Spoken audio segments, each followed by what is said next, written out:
M is for music.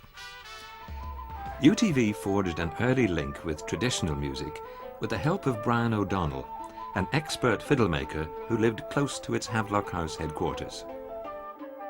He was steeped in traditional music, he was Donegal man. And he was the local organiser for Coltus, the Irish Music Society, whose bases were in Dublin. He was head of the Ulster branch. And Brian was very sharp. When UTV was actually being built, Brian picked his way through the rubble and said he wanted to speak to the man in charge and that he represented Coltus Culture Éireann and needed to talk to him. And Brum said, well, I'll talk to him. So Brian introduced himself and said, look, I want to put a pitch in for Ulster Television doing traditional music programmes. He said, the BBC do some, but he said, I don't think they do enough. And he said, it's a very important scene outside Belfast, not so strong inside Belfast. And he was able to persuade Brum.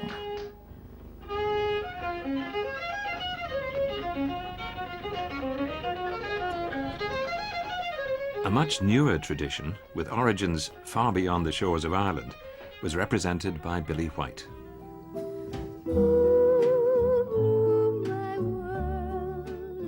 Billy White is a name that some of us would remember, but sadly it's been forgotten by many. Billy was a magnificent jazz pianist, very much his own style. I don't know who suggested, it might have been Tony Finnegan, said, why don't we see if we can do a series of jazz programs, a short series with a quintet. Ride the wind to my door, turn the highway to dust. Billy was known to us because he'd done, he played on UTV various times. And Billy was doing these wonderful arrangements. Billy would do 2 arrangements a week of things like Beatle numbers. He would arrange into his own style. And I mean, it was quite extraordinary. We in the end did 250 programs. They were that popular. Red sails in the sunset. UTV's long-running arts programme, Spectrum, made a feature about Jimmy Kennedy, the internationally acclaimed songwriter born in Omagh, whose hits included Red Sails in the Sunset. Safely to me. We were doing a profile of Jimmy Kennedy, and it was the usual half-hour Spectrum thing, And you go and you see who did his songs and all that, and you interview them and you have a chat with them and everything. But the obvious one who came to the fore was Bing Crosby. Have you got something, do you think? Don't ask me how I managed to find the number, but somehow got through to somebody or other. So I was in the office one day, and we had a very nice girl on the desk called Phyllis. And the phone rang, and Philip said, yes, UTV and whatever. And the guy said, hello, may I speak to Roisin, please? And she said, sorry? And I want to speak to Roisin. And she said, oh, because she was like a mother hen protecting everybody.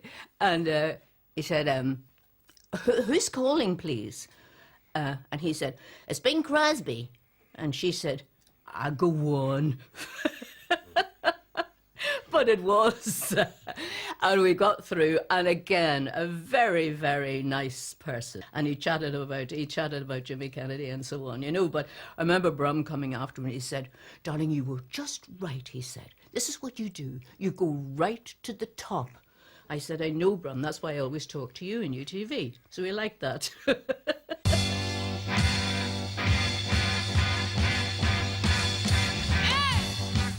Well, somewhere around about my 20s, I'd like to be married and I'd like to have kids, Many of the stars of 1960s music would talk to UTV during visits to Belfast.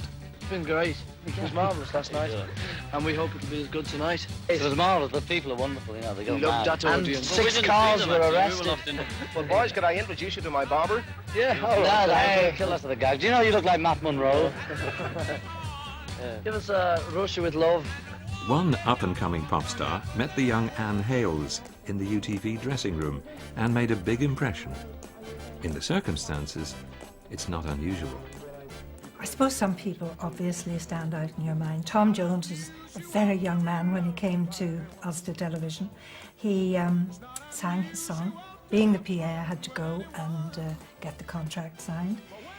And he was standing in the dressing room, stripped to the waist, and I said, Mr. Jones, could I ask you please to sign your contract? Certainly, love.